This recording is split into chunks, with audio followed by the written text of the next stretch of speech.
everyone. Hello, Aquarius Team na Libra. Welcome sa aking Jack Tarot and Jackie Mag. Today's message for you and the oracle's message from God.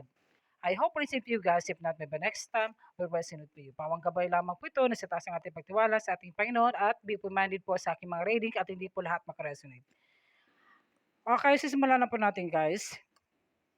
The Eight of Swords. Kayo po ay na-entrapment.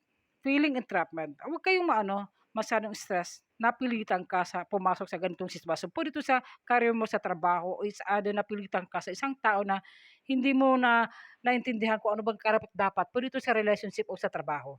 At ito naman ay the Seven of Cups. Masyado kang overthinking, kid happiness po, over-fascinating, over-analyzing, at bitawan mo yan kung kapag hindi mo na kaya. Yun lang at ikaw lang makakasagot yan. At ipagdasal mo at huwag makalimot pagdasal ng ating Panginoon. This is the Pentecost, their financial coming towards you, in flow of abundance. Pwede ito pagbabayad ng utang o may magpahiram sa'yo ng pera. O pwede ito guys, may nagkasakit sa iyong family mo at nangailangan ito ng tulong. Ito naman po mensahe sa ating Panginoon, forgive and result to forgiven. Patawarin mong taong nakasala sa iyo. Patawarin mo yung sarili mo at forget the past. Yun na po at para makakaroon ng healing, mind, body, spirit. Be not afraid, only believe. Huwag ka na matakot at kailangan ang pagtiwala. Magtiwala ka sa sarili mo, lalo na sa ating Panginoon, at huwag mong i-blame sa iba. Magtiwala ka lang.